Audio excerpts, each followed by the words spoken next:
Welcome to part 3 of replacing the expansion valve, also known as the TXV.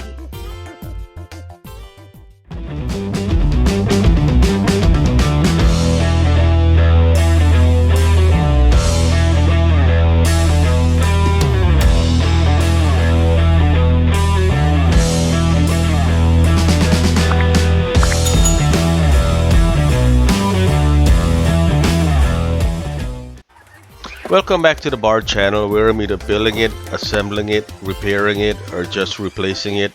This is part 3 of replacing the expansion valve, also known as the TXV, on this 2002 Lincoln Navigator.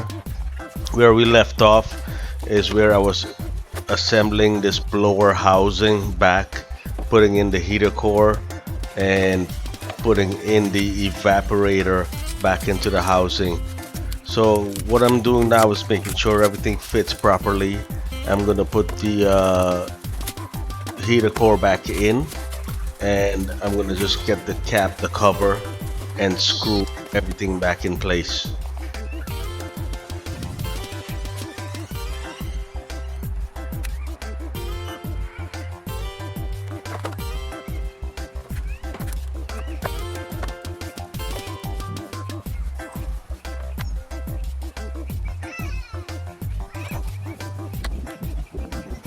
Guys, as you're watching this video, please realize that this is not a detailed video on how to disassemble and reassemble back the entire area to be worked on. This is a bird's eye view. The intent when I started this video was only to replace this expansion valve. However, due to the nut being stuck, it led to additional repair that's needed. I will not be covering, leak testing the entire system, pulling a vacuum on the entire system, or putting a refrigerant charge back into the system. You can see that in my other video where I replaced the orifice of this vehicle, and that I did some work on there. There's plenty of videos on YouTube on how to add refrigerant to a vehicle. It's all the same.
So once I got all this cover, all the nuts back on this cover back in place, I going to go ahead and place this blower housing, blower assembly back on the wall, making sure that I screw every screw back in, get my clips, get my plugs, get my wires, everything all connected, getting it aligned.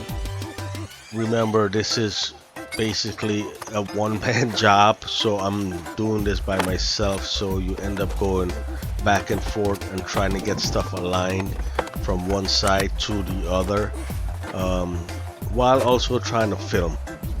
So you don't want to be in front of the camera, otherwise I could be sitting right there in front and just trying to get stuff aligned and positioned versus going around. But it just takes some time to get everything aligned back in.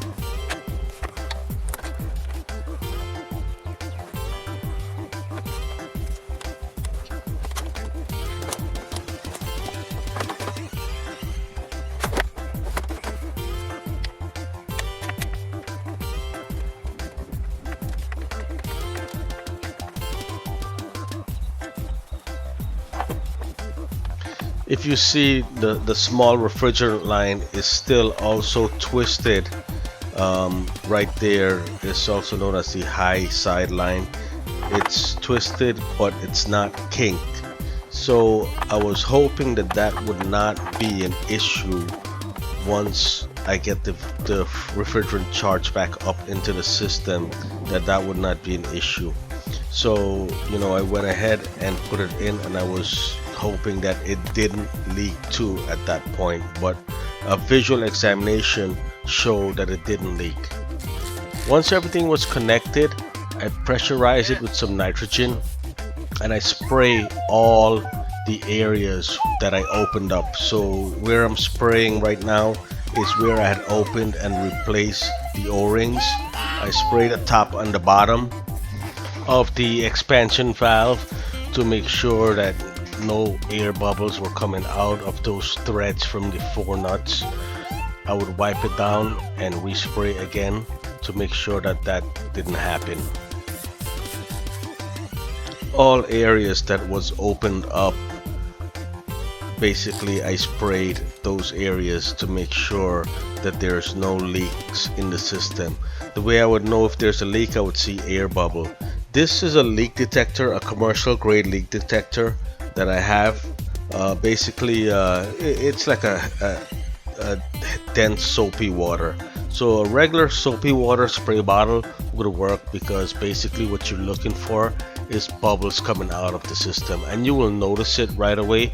It's like having a leak in your tire and you spray some water on it, you'll see a bubble trail. Basically that's what this is.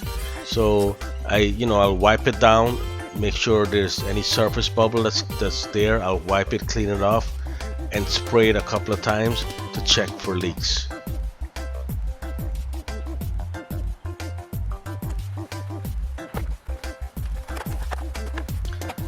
Once I'm satisfied that there were no leaks, I would go ahead and now just pull a vacuum on the system. Once I get the vacuum process started, I'm going to start reassembling back the entire unit, all the moldings that's there, the cosmetic stuff that's there, because all the heavy duty background stuff was assembled, wires connected, ready to go. One thing to note is that if you don't have the tools, you can always rent them at your local auto store. Most auto store have a loan a tool program where you'll just leave a deposit for a tool and they'll loan you the tool for about 24 hours, and once you return the tool, they'll return your full deposit. And the tools are for big job tools. You just have to call to confirm that they have it available, because everyone else are loaning it.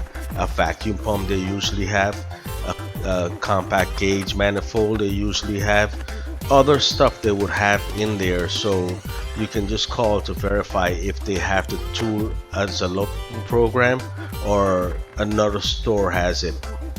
If you recall, when I first started this, I was only going to replace that expansion valve you see right there, which is only 4 nuts, 4 tubes that's holding it together. And I had problem with that high side line where the nut would not come off and it was twisting the pipe, which led to a more detailed repair where I had to pull the entire system out, the entire blower manifold out, the entire evaporator out, just so that I can get to that expansion valve nut and get it loosened.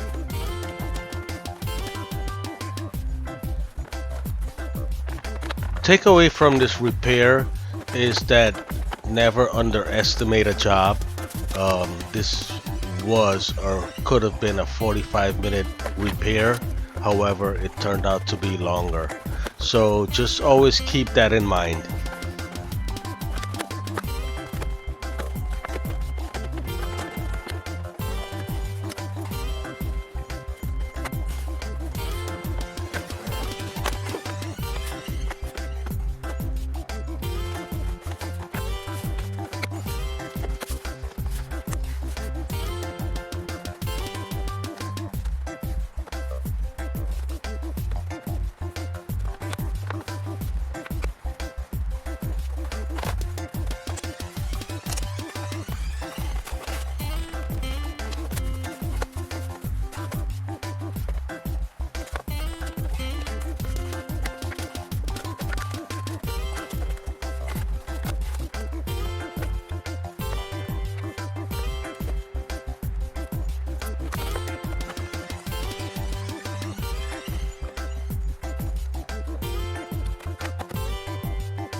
On the top right of your screen, I'll drop in a clip from my Orifice video of where I pressurize the line. It's coming up right now. You can see when I pressurize it, it's the high side is holding at 160 and the low side is holding at 86. So I dropped that pressure in there and kept it for a while to make sure it's holding pressure. And that's when I went ahead and did the wet leak test, you can say the bubble test on the joints in the back.